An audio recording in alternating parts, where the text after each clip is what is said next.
Well, having considered what a deacon is and then looked at what a deacon does, this next question is extremely important. What are the biblical qualifications for a deacon?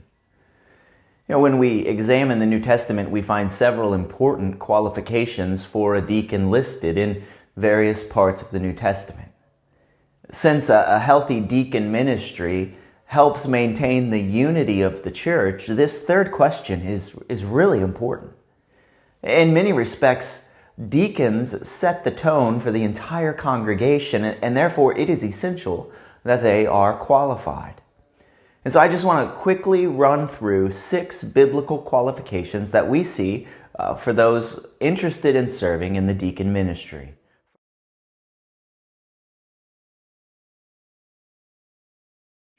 First, since deacons are servants, having a servant's heart is an essential qualification. Jesus showed us that Christian leadership isn't about being served, but about serving others. While many different cultures look down upon servants, the church should look up to them. As Jesus said, "Whoever would be great among you must be your servant, and whoever would be first among you must be your slave." And Jesus himself is the prime example of this truth. To demonstrate the depths of his love, he stripped off his outer cloak, picked up a servant's towel, and began to wash his disciples' feet. And just a few chapters later, Jesus went even further when, as the suffering servant, he went to the cross on our behalf. And therefore, in considering a man for the deacon ministry, you mustn't think about power or prestige or privilege. Instead, you should ask, is he a servant? Does he cling to his rights or does he lay them down? Does he consider others more important than himself? Does he gladly perform those duties that lack glamour and applause?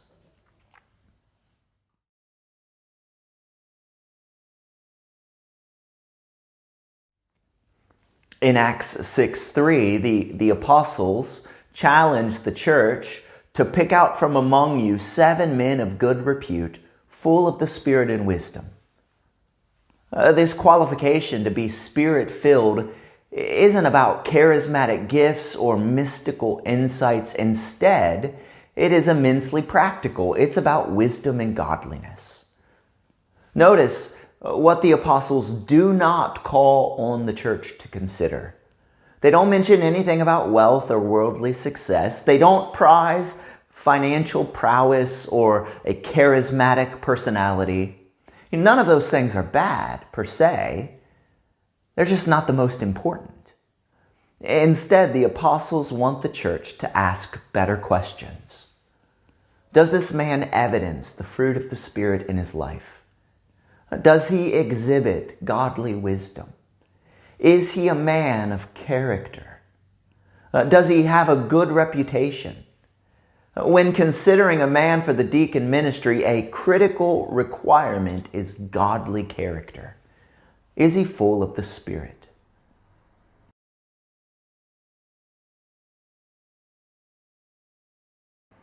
In 1 Timothy 3:8, Paul counsels deacons likewise must be dignified, not double-tongued, not greedy for dishonest gain.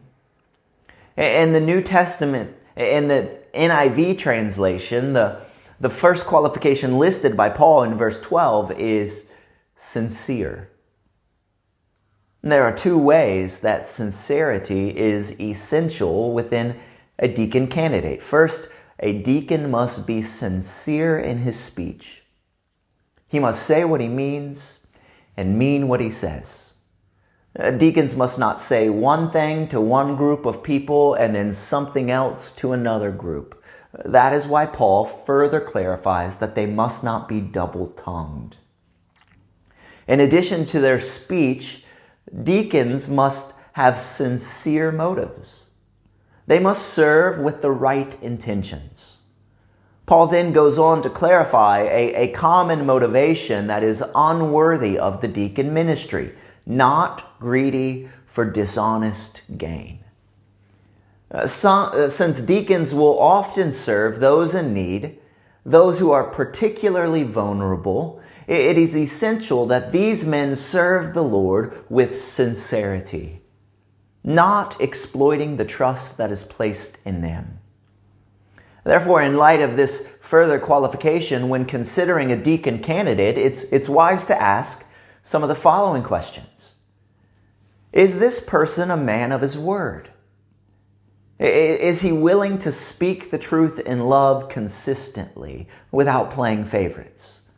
Does he exhibit a lifestyle of generosity and godly self-denial? Can you trust him with your struggles?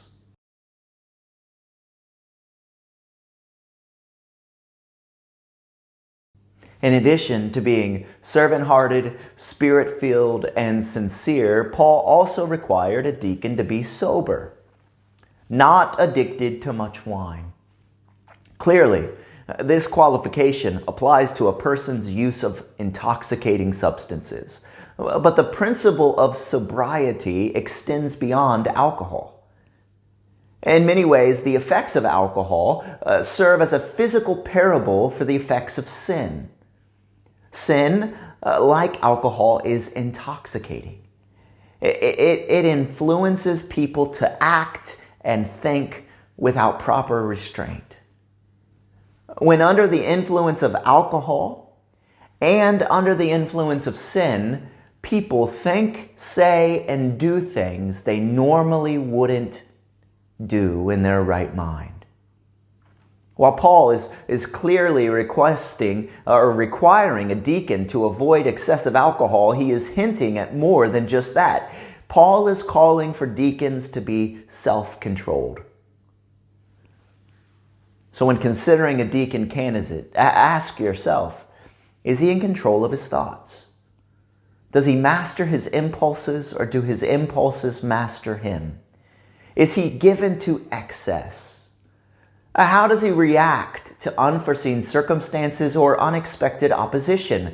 Is he clear-headed and sober-minded, or is he carried away by his emotions?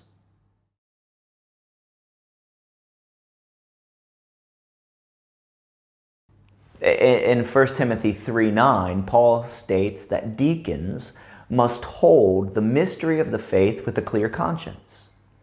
While deacons are not required to serve as teachers within the congregation, they are required to be sound in the faith.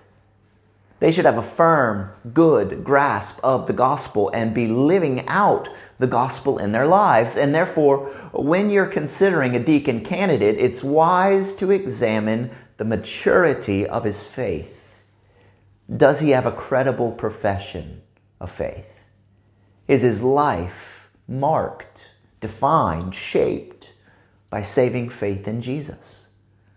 Does he understand the gospel and adhere to the tenets of the word?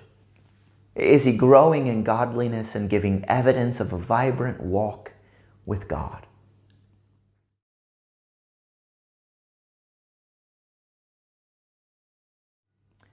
Any type of service is inconvenient.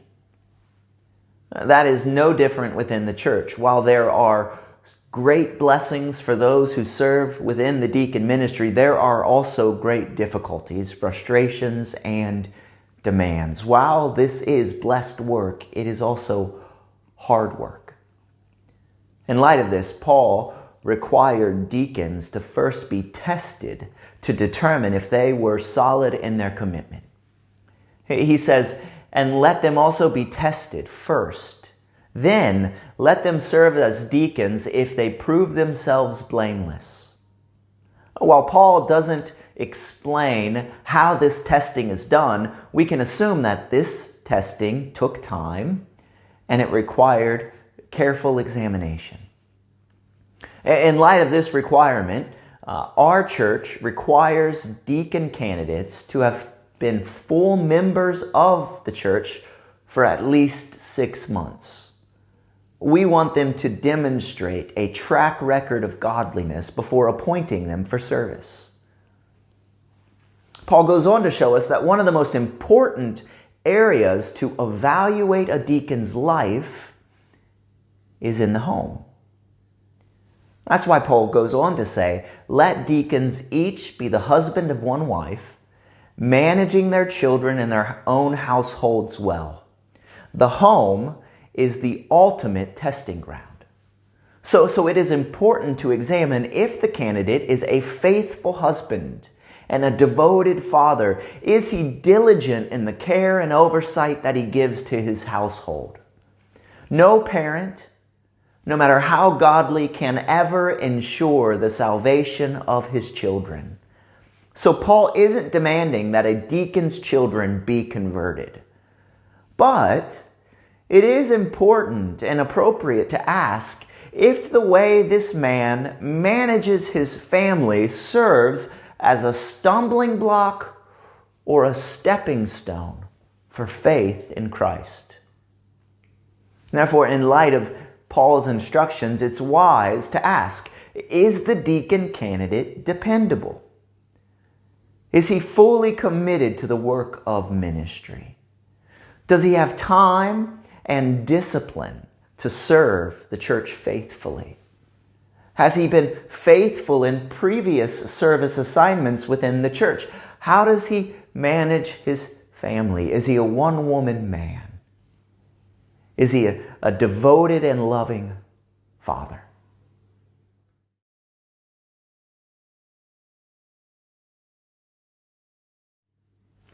Servant-hearted, spirit-filled, sincere, sober, solid commitments, sound faith. Clearly, the requirements for the deacon ministry are high. Just another piece of evidence that shows us just how important this ministry is. But we must be careful that we don't raise the standard too high. In 1 Timothy 3:10, Paul says that deacons should serve once they prove themselves blameless. But we need to recognize that blameless doesn't equal sinless. No Christian is perfect. All of us fail. We all fall short. We all need grace and forgiveness, and a deacon is no different. Therefore, when evaluating a man for the deacon ministry, don't ask questions like, could he be more servant-hearted? Or could he be a better husband or father? Well, of course he could. All of us could. After all, sanctification is a lifelong journey. And so instead of asking, could he do better, I think it's wise to ask something like this. Is there clear evidence that he is not servant-hearted or sincere or solid in his commitments? While it is important that we appoint biblically qualified men, we must evaluate everyone through the lens of grace.